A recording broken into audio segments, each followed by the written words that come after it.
ओम शांति। जैसे कल बता रहे थे सचिन भाई जी, 10-10-10 14 साल की साधना उनकी पूरी हुई यहाँ। वैसे तो 2003 में सचिन भाई आए थे, तो जहाँ तक मेरा एक्सपीरियंस है उनके आसपास रहने का, या जब भी हम इतना मिलते थे, तो 2003 में सचिन भाई के यहाँ पदार्पण हुआ। तो उसमें तो यहाँ अव्यक्त मूल्यें पड़ी जाती थी। तो हमको जिस दिन सचिन भाई इधर आए तो उसके पिछले दिन हमको फ़ोन आया था मंगेश भाई का कि एक भाई ऊपर आ रहा है, थोड़ा आप ध्यान रखना उनका, तो बहुत लगन वाले हैं। हमने कहा ठीक है, कोई बात नहीं। तो मॉर्निंग की क्लास हम वहाँ बैठते थे, यहाँ श्रीमद भाई मुरली पढ़ते थे और यहाँ डॉक्टर मुरली बैठते थे, और यहाँ 15-20 होते थे उस समय। तो सचिन भाई यहाँ जहाँ हम बैठे, जहाँ चंद्रशेखर भाई बैठे अभी, यहाँ आकर बैठे थे। तो आते हो जो बैठे थे, जहाँ शुरुआत की बात कर रहा हूँ, तो वही आंखें नीचे, जो कहते हैं डाउन कास्ट आई, जब मना आंखें नीचे करके, जो शुरू से हमने देखा उनको, तो नहीं शर्माने के लक्षण नहीं थे वो, क्योंकि जो हमने चेहरा देखा था उस समय, जैसे मंगेश भाई ने कहा था, तो आंखें नीचे करके बैठे रहे। तो हम बीच बीच में उनको देखते रहे, क्योंकि उनको मंगेश भाई ने कहा था। तो फिर जैसे थोड़ी देर वक्त के बाद उन्होंने आंखें जो ऊपर की ना, तो जो मैंने एक्सपीरियंस किया, वैराग्य का अंतिम रूप क्या होता है वो आंखों में उस समय झलका था। हमको यही पहला संकल्प आया था कि अति वैरागी आत्मा ये ऊपर टोपी पहनी थी सिर के ऊपर, शायद बाल वगैरह नहीं थे उस समय, है ना माना बाल थे लेकिन कटे हुए थे। तो टोपी पहनी थी, वाइट कलर की टोपी, दिसंबर का महीना होगा। तो वैराग्य की जो क्या अवस्था होती है वो हमने एक्सपीरियंस किया उस समय। तो उन्होंने मुझसे कुछ नहीं बोला, लेकिन वो हमको एक शक्तिशाली वाइब्रेशन महसूस हुआ कि वैराग्य कैसा होना चाहिए, इस आत्मा जैसा होना चाहिए। तो उसके बाद तो फिर धीरे धीरे इनका आवागमन होता रहा। फिर यहाँ से वापस चले गए थे मधुबन से, फिर कुछ दिनों के बाद आए। तो हमारी पहचान तो इतनी थी नहीं, लेकिन फिर इनकी सेवा नीचे थी शांतिवन में। फिर अपना ट्रॉमा सेंटर तो नहीं था उस समय इतना, लेकिन जो हॉस्पिटल था या एवरे हेल्दी हॉस्पिटल की तरफ से गांव-गांव में सेवाएं होती थी। मेडिकल जो चल दवाखाना होता है उसके माध्यम से, मोबाइल के माध्यम से चलता फिरता दवाखाना, तो उसमें सचिन भाई जाते थे। तो उन दिनों में हम भी यहाँ डेली अप डाउन करते थे साइट सीन के लिए, और उसमें शांतिवन में भी एक ही भाई था। हम ऊपर से आते थे शांतिवन साइड सीन में, क्योंकि बहुत भाई बहने आते थे, तो सबको संभालना एक के बस की बात नहीं होती थी। अभी तो 5-6 भाई हैं, तो उसमें हम यहाँ डेली नीचे जाते थे शाम को, और फिर सवेरे साइड सीन करा के फिर ऊपर आ जाते थे। तो हम शाम को नीचे जाते, कई बार लेट हो जाते थे हम नीचे साइड सीन कराते, कि दोपहर को भी हो जाता था। तो सचिन भाई दोपहर को वापस जब लौटते थे दवाखाना अपना, ये गाँव से सेवा करके, तो देखते थे हम मंगेश भाई के कमरे में सोते थे वो। तो हम भी उस समय, तो हमने एक्स्ट्रा तो वहाँ कोई ऐसी चारपाई हमने ली नहीं थी। हम भी कभी कभी वहाँ उनके वहाँ 2 खटिया थी, प्रेम भाई गुलाटी जी, ओम प्रकाश गुलाटी, तो वो वहाँ नहीं सोते थे। उनका रेजिडेंस था संगम भवन, वो वहाँ रहते थे। तो उनकी खटिया भी खाली होती थी। मंगेश भाई अपने डिपार्टमेंट में रहते थे, तो सचिन भाई उधर सोते थे।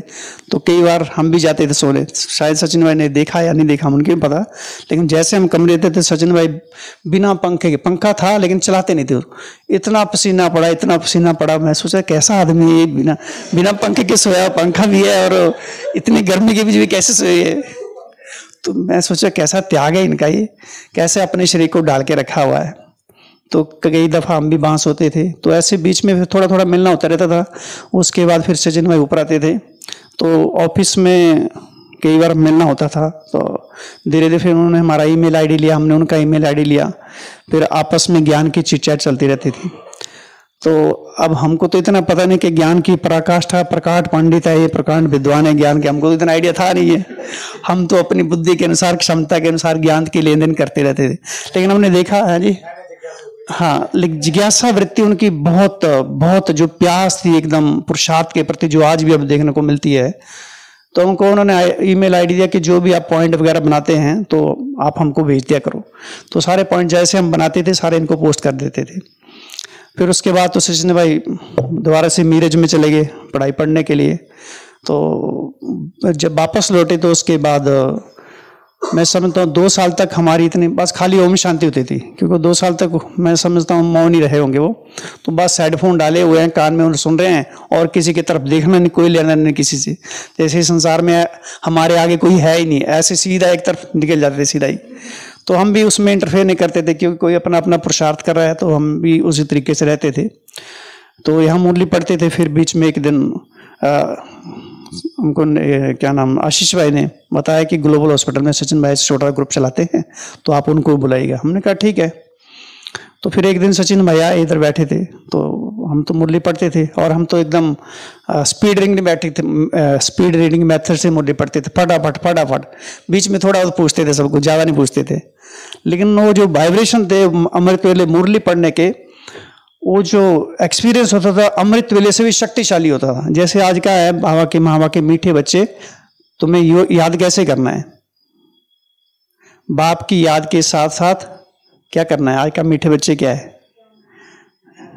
हाँ, ज्ञान का सिमरन भी करते रहना है तो अपार खुशी रहेगी। तो वो जो अमृत वेले के बाद की क्लास होती थी यहाँ की अभी भी, तो वो बहुत शक्तिशाली पावरफुल एक्सपीरियंस होता था, अमृत वेले से भी ज्यादा पावरफुल। तो वो आदत बन गई थी। अमृत वेले जैसे पूरा हुआ सब लोग यहाँ मुरली आके पढ़ते थे। तो फिर से एक दिन सचिन भाई भी आ गए इधर, तो हमने कहा कि आप मुरली पढ़ेंगे, तो उन्होंने हाँ कहा ठीक है। तो हमने देखा जो उनका मुरली पढ़ने का तरीका था, सुनाने का तरीका था, हमने देखा था इसमें जो हमारी छोटी छोटी कमी कमजोरियां हैं उनको दूर करने के लिए बाबा ने हमको एक यंत्र भेजा। जैसे हमको ये संकल्प आया उसमें कि इनका बहुतों को फायदा हो सकता है। तो और बचपन से हमारा ऐसा रहा कि किसी कोई आगे भी जा रहा है तो हमको कोई ऐसी नहीं होता कि आगे क्यों जा रहा है, हमारी ये मेंटेलिटी रहती थी कि हमको किसी न किसी तरीके से हम कैसे आगे बढ़े, दूसरों से सीख के। तो फिर उन्होंने ऐसे पढ़ के इधर सुनाया। तो जो उनका पूछने का तरीका था कि इस पॉइंट पर चिंतन कैसे करना है, मनन कैसे करना है, तो हमको वो बहुत अच्छी लगी। फिर धीरे धीरे बीच में कुछ दिनों तक फिर गायब हो गए। फिर वो माता जी पीछे पड़ते रहे उनके, आओ आओ आओ। तो ऐसे चलते चलते फिर धीरे धीरे उन्होंने चालू किया। तो फिर तो बहुत डिस्कशन, जो स्टार्टिंग की क्लासें थी बहुत पावरफुल क्लासेज हैं। बताया ना बीच में माइक वाइक तो उस समय इतना बार था ही नहीं, वीडियो। कल भी हम पुरानी क्लास सुन रहे थे एक, तो जो पहली वाली क्लास में उनमें एक आग होती थी, आग मन अंदर में एक दिल हिल जाता था कि ये हमको करना है प्रैक्टिकल में। तो लंबे समय तक डिस्कशन चलती रहती थी। रात को 2-2 घंटे बैठे रहते थे हम।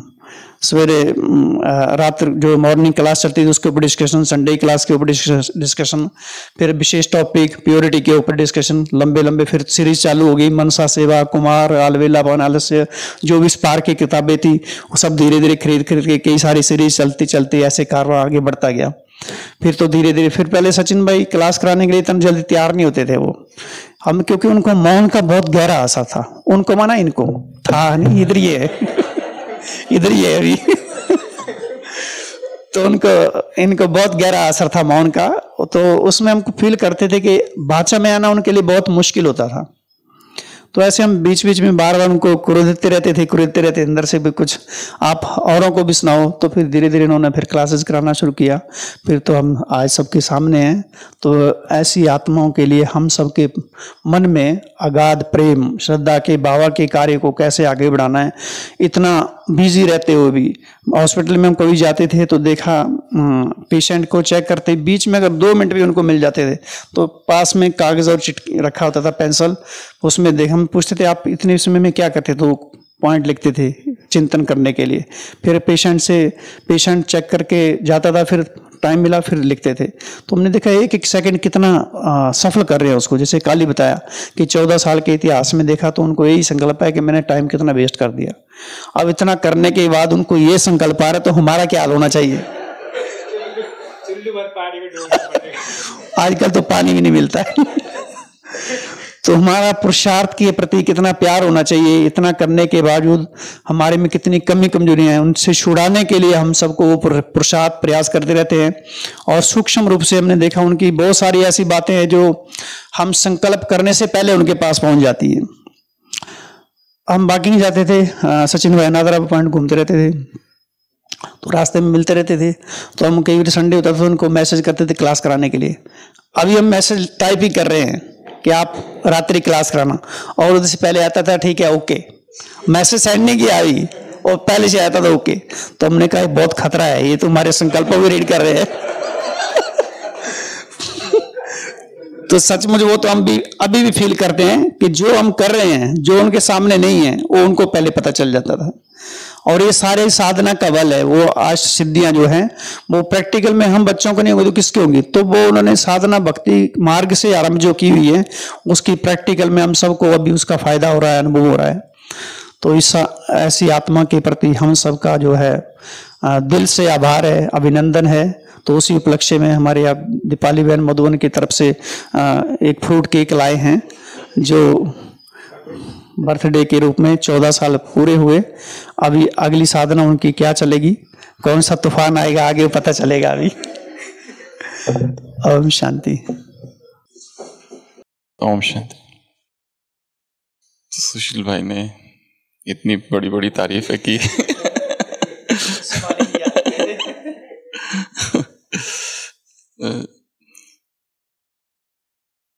एक्चुअली दूसरों की तारीफ या प्रशंसा वही व्यक्ति कर सकता है जो स्वयं उसका स्वरूप है।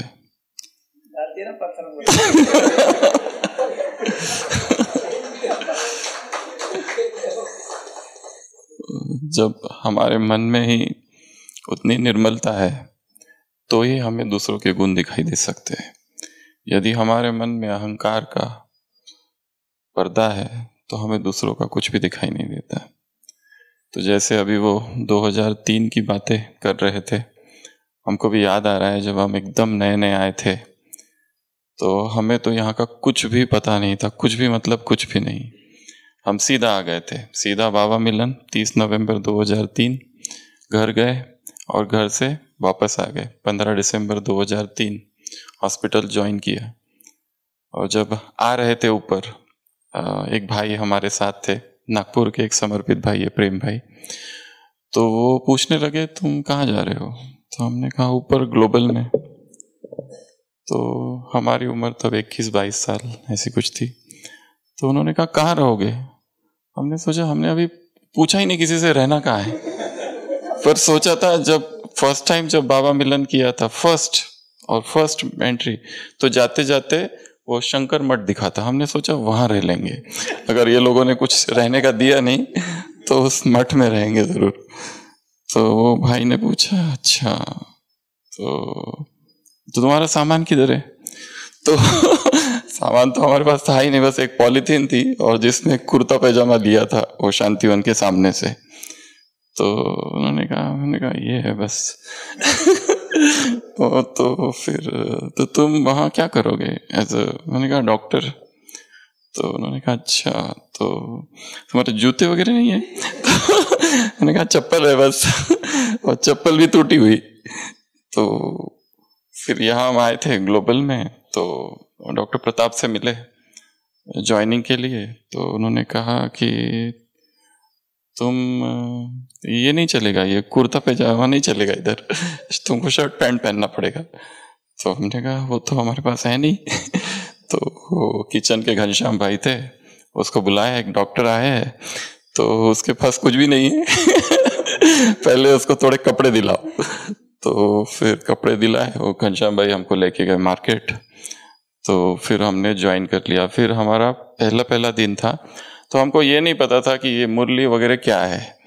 तो हमारे पास डॉक्टर मुरली थे, तो हमने उन डॉक्टर मुरली से पूछा कि ये मुरली इधर होती है क्या? तो उन्होंने कहा अरे ये हेडक्वार्टर्स है, यहीं से तो सब जगह जाती है।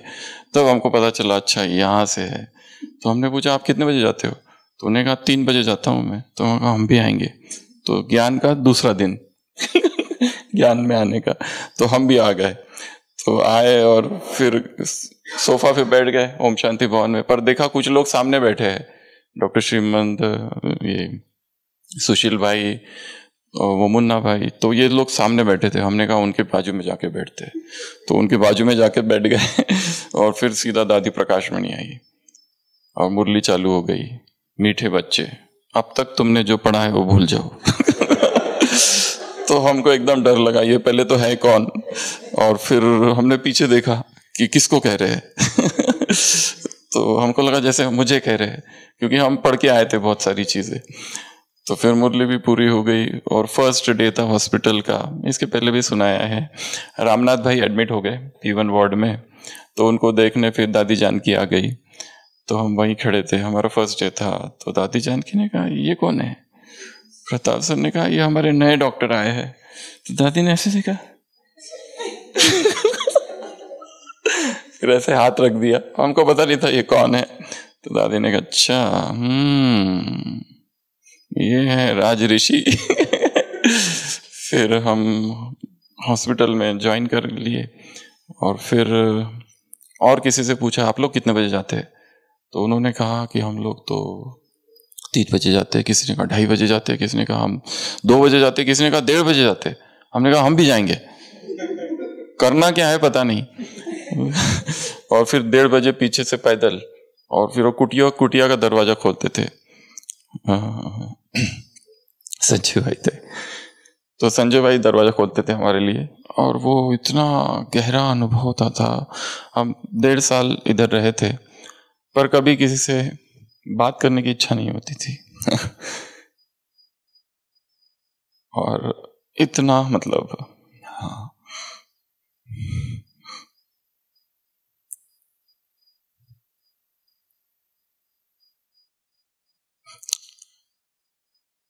बहुत नशा रहता था, बहुत ज्यादा नशा।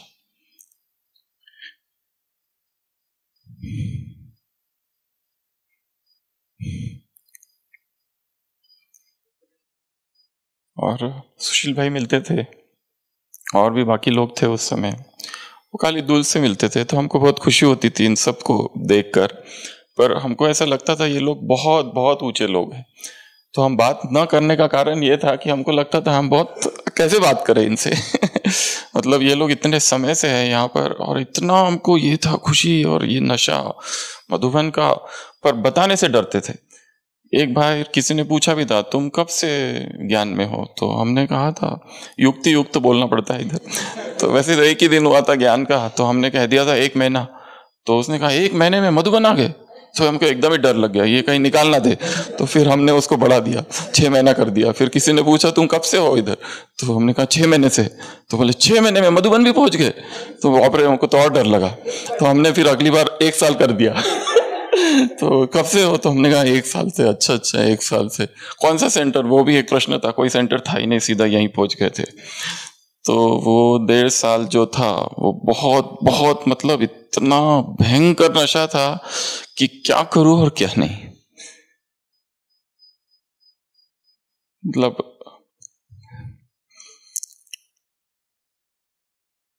नींद ही नहीं थी, 1 बजे ही उठ जाते थे। और फिर इंतजार करते थे कि 1:30 बजे ये लोग साथ में जाए। और वो बाबा की कुटिया से ऐसी लाइट आती थी जबरदस्त कि क्या बताए किसको और कैसे बताए, और कैसे बताओ किसको कि मैं अभी अभी आया हूं। कि लोगों को लगता था हम बहुत पुराने हैं, पर ये सारा ज्ञान हमारे लिए नया था। और जब हम आए थे तो इतनी मेरे उनको ये थी इच्छा कि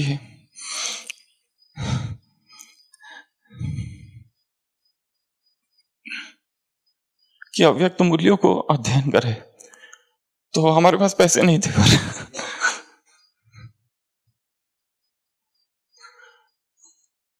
तो हम लाइब्रेरी जाते थे। तो लाइब्रेरी में हमने फिर वो चीनू भाई थे, उनसे दोस्ती कर ली।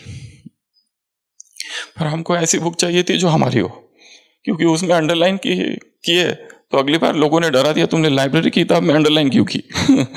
तो फिर हमको लगा फिर हम वेट करने लगे कि कब सैलरी आएगी।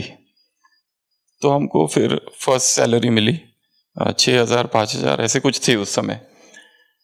तो वो जो पैसे मिले हम सीधा लिटरेचर डिपार्टमेंट में गए, और 1969 से 2003 तक की जो अव्यक्त वाणियां थी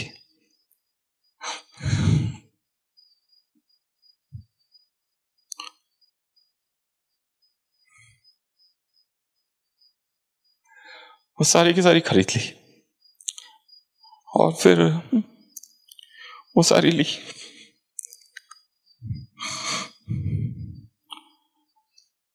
और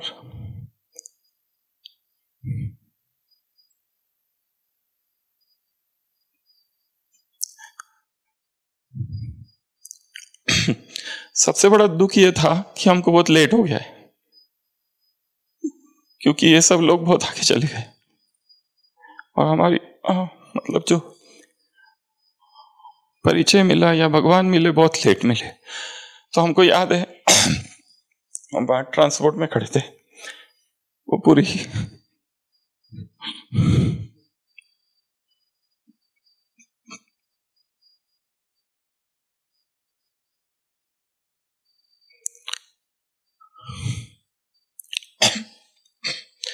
पूरी अव्यक्त मूल्यों का सेट हमारे पास था और हमने ये सोचा था अब इस भगवान को छोड़ूंगा नहीं।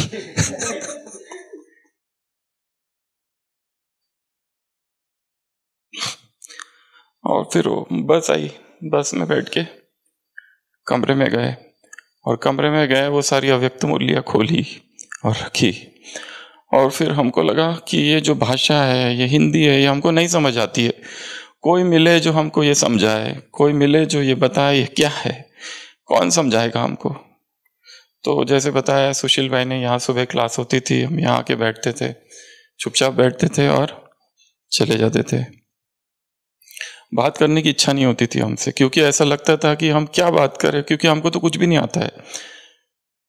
परंतु वैराग ऐसा ज्यादा था कि यहाँ का हमको कुछ भी नहीं चाहिए, कुछ भी मतलब कुछ भी नहीं चाहिए। विरक्त थी चेतना, हमको हंसने की भी इच्छा नहीं होती थी, किसी को देखने की इच्छा नहीं होती थी। तो हम लगभग 1.5 साल यहाँ थे और फिर यहाँ से गए। वो जाना भी बहुत मुश्किल था और लगभग 5 साल 4 साल कुछ महीने 6 महीने जैसे कल बताया बाहर थे। और वो जो बाहर का समय था बहुत मुश्किल वाला समय था। और जब जब यहाँ आते थे, सुशील भाई से मिलते थे, बाकी लोगों से मिलते थे, बहुत खुशी होती थी, बहुत बहुत खुशी होती थी। और ट्रेन में जब बैठ के आते थे तो इतनी खुशी होती थी कि मधुबन आ रहा है। और वो जो गीत था बजता था, कितना सुंदर कितना प्यारा। और जब लास्ट में 2010 में 10-10-10 को वापस आ गए, तब तो ऐसा था कि क्या करूं और क्या नहीं। और जब पूरे बाहर थे मधुबन के, ऐसा एक दिन नहीं था कि हमने कोई गीत नहीं लिखा, कोई कविता नहीं लिखी कि हे मधुबन मैं कब आऊँगा कब आऊँगा। निर्वीर भाई साहब से मिले थे, उन्होंने कहा था कि वहाँ बैठकर ये सोचो कि यहाँ आके तुम्हें क्या करना है। तो हमने वहीं बैठे बैठे सोचा था कि हमें करना क्या है। वो पूरा विश्व दिखता था आंखों के सामने, कैसे मैं इनको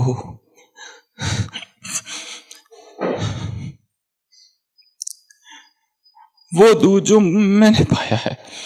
फिर यहाँ आए 2010, 2015, 2011, 2012, 2013 चुप ही रहे। छोटे लाल भाई जी थे, वो कहते थे क्लास कराओ। तो हमको इतना डर लगता था ये क्लास वगैरह से, बहुत ज़्यादा डर। हमने उनको कई महीने तक टालते रहे, फिर भी वो कहते थे आज करा लो। हम उनको कहते थे पेट में दर्द है थोड़ा कि आज नहीं करा सकते, वैसे वैसे वैसे। और फिर छोटे लाल भाई एक बार चले गए थे कहीं, तो उनकी जगह फिर लोकम बाबाराम भाई थे। तो बाबाराम भाई ने पकड़ लिया एक दिन। तो एक डॉक्टर बहन आई थी ओपीडी में, तो उन्होंने उस बाबाराम भाई जी को कहा कि इनको बोलो एक बार। तो बाबाराम भाई जी मिल गए, तो उन्होंने कहा आज संडे है तो आप कुछ कराओ। तो हमने कहा नहीं नहीं आज हम थोड़ा सा बिजी है। तो उन्होंने कहा नहीं नहीं कराओ, बहुत हो गया। तो तो हमने कहा ठीक है देखते हैं। तो फिर वो फंस गए एकदम। और फिर वो फर्स्ट संडे था, आई थिंक तारीख 13 अप्रैल 2013।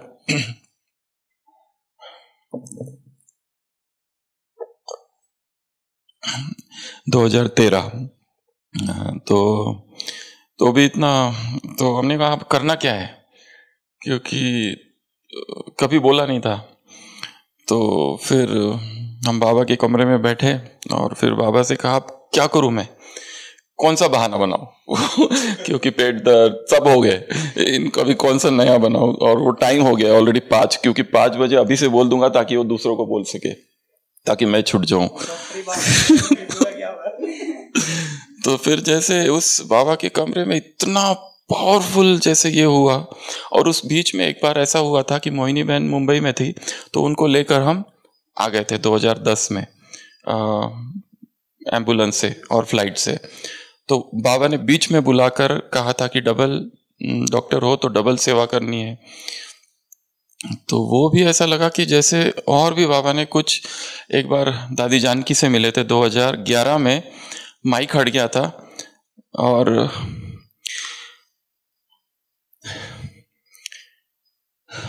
बाबा ने दादी के बारे में पूछा हमसे, फिर हमने दादी के बारे में बताया, और बताना जब पूरा हो गया तो माइक हटा दिया गया, और फिर दादी भी चली गई, और फिर हम थे और बाबा थे, तो वो कहीं पर भी रिकॉर्ड नहीं हुआ।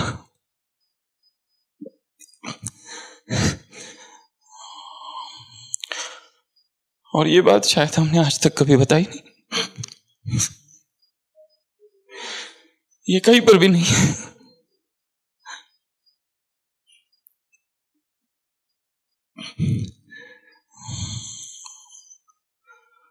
और बाबा कुछ और बोल रहे थे, पूछ रहे थे दादी, तो हमने कहा दादी अभी ठीक है, दादी की तबीयत, और माइक हट गया, दादी भी बैठ गई, वो भाई भी चला गया, और बाबा ऐसे इधर उधर देख रहे थे।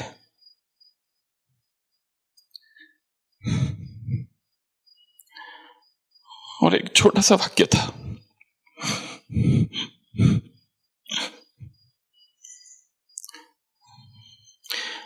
बाबा ने नीचे देखा और फिर ऊपर देखा,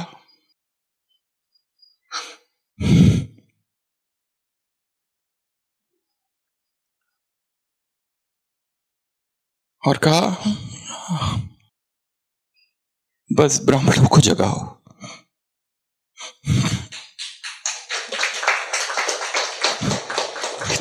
इतना ही था, बस ब्राह्मणों को जगाओ,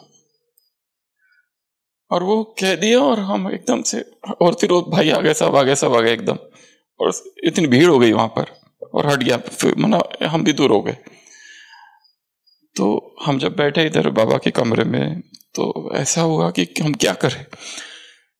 तो वो बाबा की आवाज थी, या हमारा ही अपना ही चिंतन होगा शायद, या क्या था पता नहीं, परंतु वो आवाज ने हमसे कहा कि जब तुम बोलोगे तो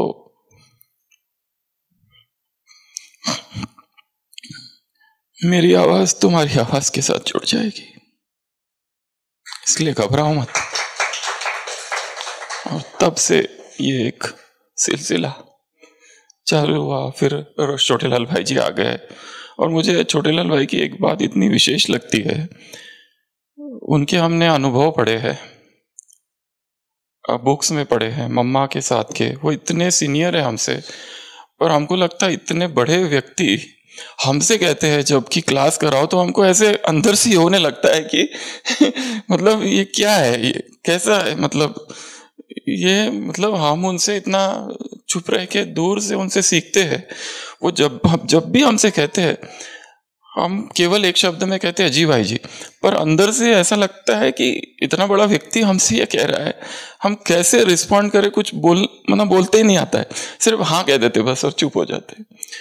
तो यहाँ पर जो भी है, मतलब चाहे चंद्रशेखर भाई, जो भी जितने भी भाइयों से हम मिले यहाँ पर, वो जब भी हम आए, सुशील भाई से ही जब भी हम मिलते थे, वो 2 मिनट की मुलाकात होती थी बस, पर वो इतनी खुशी वाली मुलाकात होती थी 2003 की, जब भी वो एक अलग ही मुलाकात होती थी। वो हमको इतने सारे सामान दे जाते थे 1 मिनट में कि तू आप फरिश्ते हो, आप चल रहे हो, अरे वाह फरिश्ते से मुलाकात हो गई, अरे वाह पता नहीं क्या हो गया आज फरिश्ते मिल गए। मतलब ऐसे बोल देते थे कुछ, तो एकदम ऐसा पूरा छक्का लगा देते थे। तो इतनी खुशी होती थी। तो जब भी आते थे यहाँ पर, और नीचे मंगेश भाई थे, उनके कमरे में मिलते थे। कभी कमरा बेड, दोनों बेड ऑक्यूपाई होते थे, हम नीचे सो जाते थे, हमको नीचे सोने में बहुत अच्छा लगता था। तो कभी मंगेश भाई होते थे, तो एक बार एक ट्रांसपोर्ट के भाई आ गए, तो उनका कुर्ता लटका था, हमको लगा हमारा है, हम उनका पहन लिए और चले गए, हमको क्या पता। तो वो आके ढूंढ रहा है अपना कुर्ता, फिर किसी ने बताया तुमने किसका कुर्ता पहन लिया। तो हमको लगा अरे बाप रे ये क्या कर दिया। फिर शॉल थी हमारे पास, तो एक ही शॉल चला रहे थे 2-3 महीनों, कितने साल, 1 साल से, क्योंकि हम थोड़ा मतलब थोड़ा उस हालत में थे। क्या कहेंगे उसको, संपन्न, ये ऐसे कपड़े और ये सब चीजें हमारे पास नहीं रहती थी। तो वो हमारी शॉल थी, तो हमने धोई नहीं थी कितने महीनों से, वैसी थी वो। तो वो भाई आया ऐसे करने लगा। बोले सीधा हम नीचे गिर गए परम धाम से तुम्हारी शॉल को ये करके। तो हमको बहुत बुरा लगा, अरे ये शॉल खरीदनी चाहिए। फिर हम सोचते थे कोई तो आके सौगात दे दे, कोई शॉल दे देगा कोई, पर कभी नहीं दिया तब।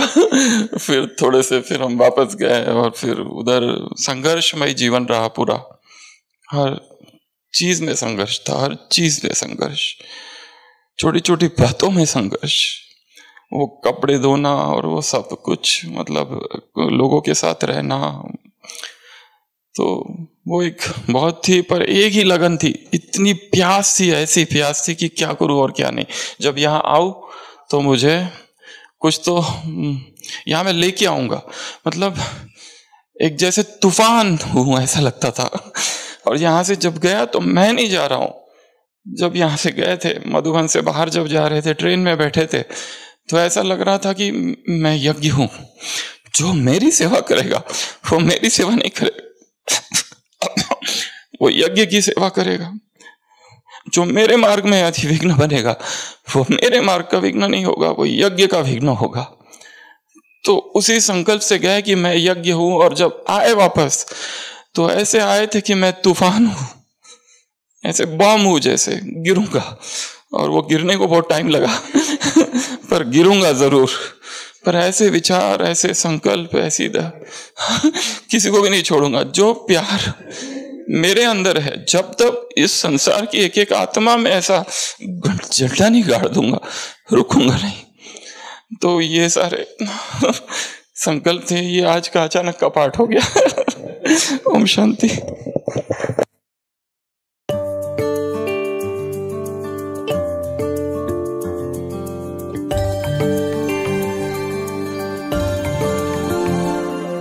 दुआ तुमको देता जहाज सारा,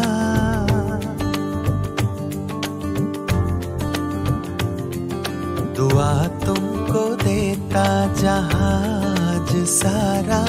मुबारक हो तुमको जन्मदिन तुम्हारा।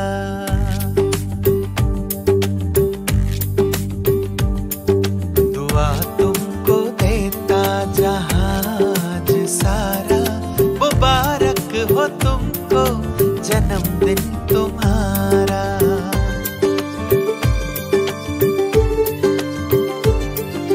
हम सबकी आशा हो खुशियाँ हमारी, हम सबकी आशा हो खुशियाँ हमारी। हर खूबी रब ने है आप में उतारी। हम सबकी आशा हो खुशियाँ हमारी। हर खूबी रब ने है आप में उतारी। है खुशबू तुम्हारी जो अमृत की धारा, है खुशबू तुम्हारी जो अमृत की धारा। मुबारक हो तुमको जन्मदिन तुम्हारा। मुबारक हो तुमको जन्मदिन तुम्हारा।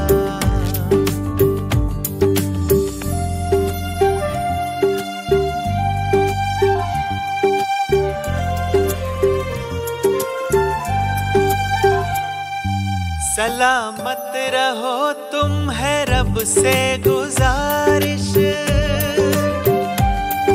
सलामत रहो तुम है रब से गुजारिश, सोने के फूलों की हो तुम पे बारिश। सलामत रहो तुम है रब से गुजारिश, सोने के फूलों की हो तुम पे बारिश। दुनिया का सुख तुमको मिल जाए सारा, दुनिया का सुख तुमको मिल जाए सारा। मुबारक हो तुमको जन्मदिन तुम्हारा, मुबारक हो तुमको जन्मदिन तुम्हारा।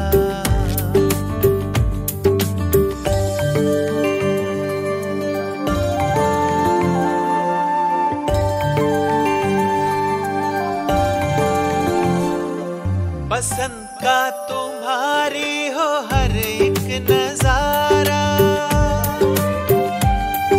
बसंत का तुम्हारी हो हर एक नजारा।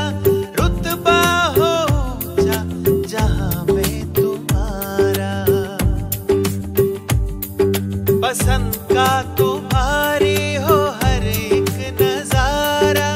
रुतबा हो ऊंचा जहां में तुम्हारा। न हो आपके बिन खुदा का गुजारा, न हो आपके बिन खुदा का गुजारा। मुबारक हो तुमको जन्मदिन तुम्हारा, मुबारक हो तुमको जन्मदिन तुम्हारा।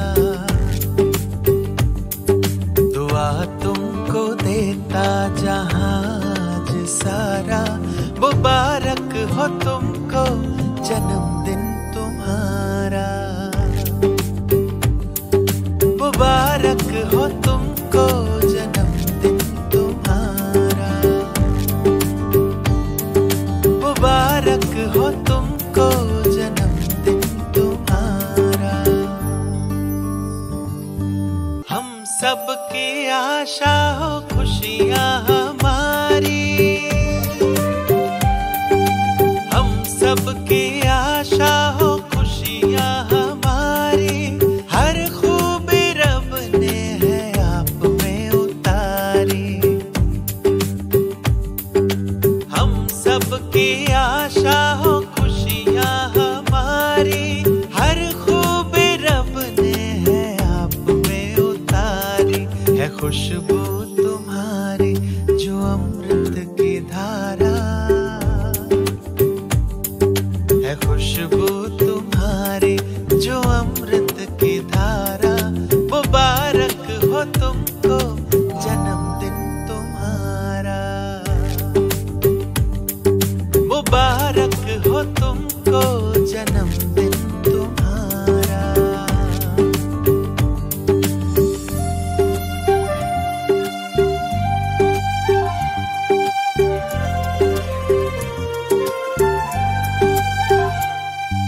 सलामत रहो तुम है रब से गुजारिश,